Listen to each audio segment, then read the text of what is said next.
স্নেহার বাবা বলল, কুকুরের বাচ্চা, তুই আমার মেয়ের এত বড় ক্ষতি করলি, তোকে আমি ছাড়বো না।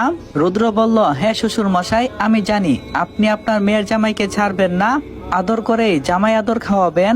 স্নেহার বাবা বলল, রাস্কেল, আই কিল ইউ, সাহস যদি থাকে আমার সামনে এসে কথা বল। রুদ্র বলল, শ্বশুর মশাই, আমি আপনার সামনে আসব, আপনি নিজেই আমাকে আসতে বললেন, আর আপনার ডাক পেলেই তো আমি আসব। বলে হাসতে হাসতে ফোন কেটে দিল রুদ্র।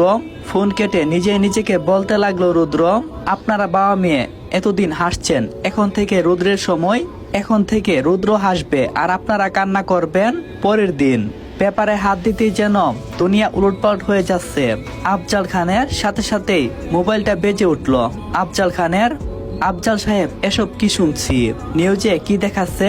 যা শুনছি তা কি সত্যি? কাল কি তাহলে বন্ধুর কথা শেষ হয়ে যাবে? তার আগে ফোন কেটে দিল আফজাল খান। বাহিরে চিল্লাপাল্লা শোনা যাচ্ছে। দারোয়ান দৌড়ে এলো। স্যার, বাহিরে সাংবাদিকরা ভিড় করছে, আপনার সাথে দেখা করতে চাই। আটকানোর চেষ্টা করছি কিন্তু কেউ কথা শুনছে না। সারা রাত কান্নাকাটি করায় ভোরের দিকে চোখ লেগে এসেছিল স্নেহার। সকালের দিকে চিল্লাপাল্লাতে ঘুম ভেঙে যায় স্নেহার। ব্যাপারটা দেখতে স্নেহা নিচে নামে। দারোয়ান সাংবাদিকদের আটকে রাখার ক্ষমতা যেন হারিয়ে ফেলছে। এক প্রকার জোর করেই সাংবাদিকরা বাড়িতে প্রবেশ করলো আর এসে বলতে লাগলো, স্যার, আপনার সাথে একটু কথা বলতে চাই। আজ খবরের কাগজে আর টিভি চ্যানেলগুলোতে দেখানো যাচ্ছে আপনার মেয়েকে কাল নিয়ে কেউ নাকি দর্শন করছে, আর তাকে কি খুঁজে পাওয়া গেছে নাকি যায় নাই? কথাটা কতটুকু সত্য আমরা জানতে চাই। উত্তরে আফজাল স্যার কি বলবে ভেবেই পাচ্ছে না। আফজাল খান কিছু বলার আগেই সাংবাদিকরা দৌড়ে স্নেহার কাছে যায় আর বলে, ম্যাম, আপনিও দেখছি এখানে আছেন। ম্যাম, আমাদের বলুন প্লিজ, কি হয়েছে? কাল আপনার সাথে কে কিডন্যাপ করছিল আপনাকে?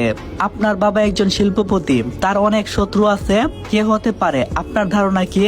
আচ্ছা ম্যাম, আপনাকে কতজন মিলে দর্শন করছিল? আপনি কি তাদেরকে চিনতে পারবেন? স্নেহা যেন কথাগুলো আর নিতে পারছে না। সে আর কোনো কথার উত্তর না দিয়ে দৌড়ে রুমের ভিতরে চলে গেল। আর এদিকে আফজাল খান সবাইকে বোঝাতে চেষ্টা করছে যে এমন কিছুই হয়নি, এসব মিথ্যা। কিন্তু স্নেহার হাত বা পা বাঁধার একটা পিক যে সোশ্যাল মিডিয়াতে ভাইরাল হয়ে গেছে, সাথে টিভি নিউজে দেখানো হচ্ছে, তাই কেউ আফজাল খানের কথা বিশ্বাস করছে না।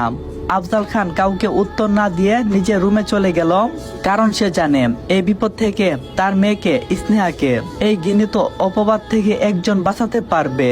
তাই নিজের রাগকে কন্ট্রোল করলো আর ফোনটা হাতে নিয়ে কল করলো। আফজাল সাহেব বলল, হ্যালো।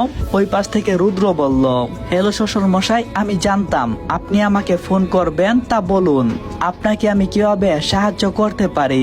আফজাল সাহেব বলল, আমার মেয়েটার সম্মান নিয়ে টানাটানি চলছে, তোমায় হাত জোর করছি, তুমি ওকে বাঁচাও, আর নয়তো সুইসাইড করা ছাড়া আমার মেয়েটার আর কোনো গতি থাকবে না।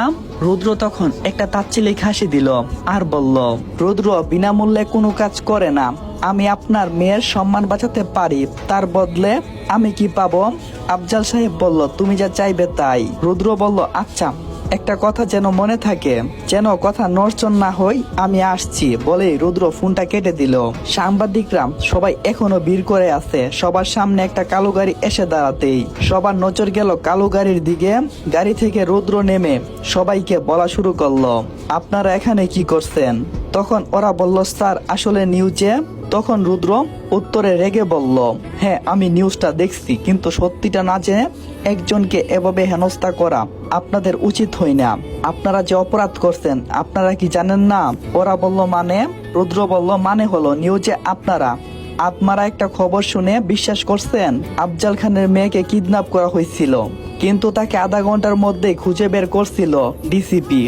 তখন তারা বলল, কিন্তু স্যার, আমাদের কাছে খবর আছে তার মেয়েকে কাল 12টা অবধি খুঁজছে পুলিশ। রুদ্র বলল, হ্যাঁ, তা ঠিক, আসলে আমার সাথেই ছিল, আর আমরা ফোন নেট কালেকশন পাচ্ছিলাম না, তাই কাউকে জানাতে পারিনি। তখন ওরা বলল, কিন্তু একটা মেয়ে এত রাত অবধি আপনার সাথে কেন, কি করছিল? রুদ্র এবার রেগে কটমট করতে করতে বলল, কারণ সে আমার বিয়ে করা বউ, কিছুদিনের মধ্যেই আমরা পার্টি দিয়ে সবাইকে জানাইতাম, কিন্তু আমার শ্বশুরের ব্যস্ততার কারণে পার্টিটা দিতে দেরি হচ্ছে। আর আপনারা তো জানেন যে এদেশের সফল ব্যবসায়ীদের পিছনে শত্রু থাকে, তাই আপনাদের বলছি পুরোটা না জেনে কাউকে এভাবে হেনস্থা করবেন না। সাংবাদিকরা আফজাল খানকে প্রশ্ন করলো, এটা কি সত্যি? মেয়ের সম্মান বাঁচাতে আফজাল খান উত্তর দিল, এসব সত্যি। আর রুদ্রই তার মেয়ের জামাই। একে একে সবাই ক্ষমা চেয়ে চলে গেল। ভিতর থেকে স্নেহার মায়ের চিৎকার বেশি আসছে। স্নেহার বাবা আর রুদ্র দুইজনে দৌড়ে গেল আর সেখানে গিয়ে জানতে পারলো সেই কখন দরজা আটকিয়ে বসে আছে স্নেহা, খোলার কোনো নামগন্ধ নেই। আর তাদের প্রশ্ন হচ্ছে, ও কি উল্টা পাল্টা কোনো কিছু করলো? স্নেহার মা রুদ্রকে সবকিছুই বলল। স্নেহার মায়ের কথা শুনে রুদ্র দরজা ধাক্কাতে ধাক্কাতে এক সময় দরজাটাই ভেঙে ফেললো। তারপর যা দেখলো তা দেখার জন্য কেউ প্রস্তুত ছিল না।